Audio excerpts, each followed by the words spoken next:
Friends, સ્વાગત છે તમારું મારી ગુજરાતી રસોઈ ટિપ્સ ચેનલમાં। આજે આપણે બનાવીશું ઝટપટ બની જતો બટાકાનો હાંડવો। તો ચલો આપણે બનાવવાનું શરૂ કરીએ।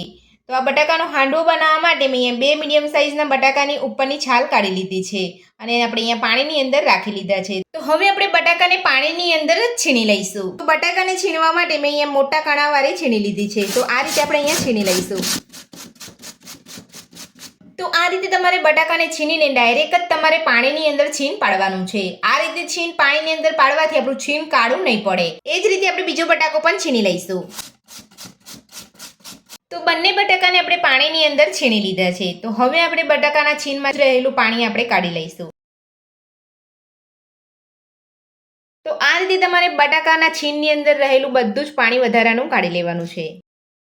હવે આપણે છીણને એક વાસણની અંદર લઈ લઈશું।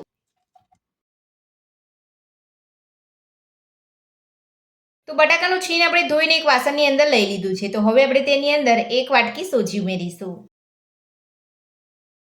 અડધી વાટકી દહીં ઉમેરીશું, બધું સરસ મિક્સ કરી લઈશું।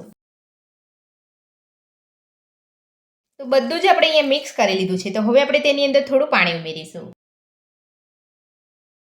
તો અહીંયા જેટલું સોજી લીધો એટલું તમારે દહીં લેવું હોય તો તમે એટલા પ્રમાણની અંદર પણ લઈ શકો છો, પણ મેં અહીંયા સોજી 1 વાટકી લીધો છે અને અડધી વાટકી દહીં લીધું છે। તો બીજું આપણે થોડું પાણી ઉમેરીશું।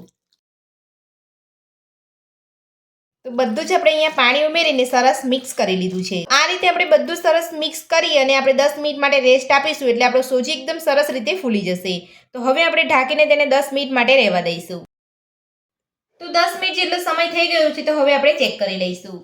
તો આપણો સોજો અહીંયા એકદમ સરસ રીતે ફૂલી ગયો છે। તો હવે આપણે તેની અંદર બાકીના મસાલા ઉમેરીશું। નાની અડધી ચમચી રેડ ચીલી ફ્લેક્સ ઉમેરીશું, 1 ચમચી જીરું ઉમેરીશું, 2 ઝીણા સમારેલા લીલા મરચાં ઉમેરીશું, ઝીણી સમારેલી ડુંગળી ઉમેરીશું, ઝીણા સમારેલા ટામેટાં ઉમેરીશું, ઝીણા સમારેલા લીલા ધાણા ઉમેરીશું, સ્વાદ પ્રમાણે મીઠું ઉમેરીશું, બધું જ મિક્સ કરી લઈશું।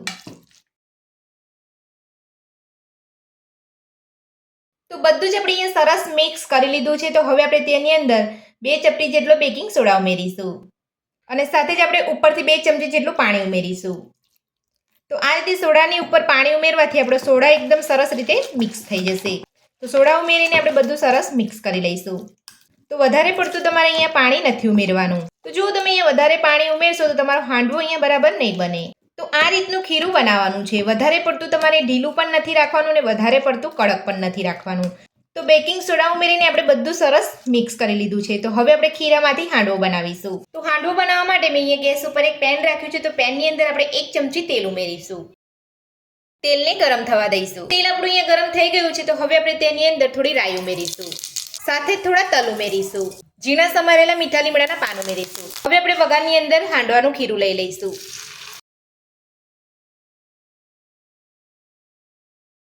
તો ખીરું આપણે અહીંયા પેનની અંદર લઈ લીધું છે। તો હવે આપણે ઢાંકણ ઢાંકીને 2 મિનિટ માટે થવા દઈશું। તો 2 મિનિટ જેટલો સમય થઈ ગયો છે। તો હવે આપણે હાંડવાને ચેક કરી લઈશું। હવે આપણે હાંડવાને પલટાવી લઈશું।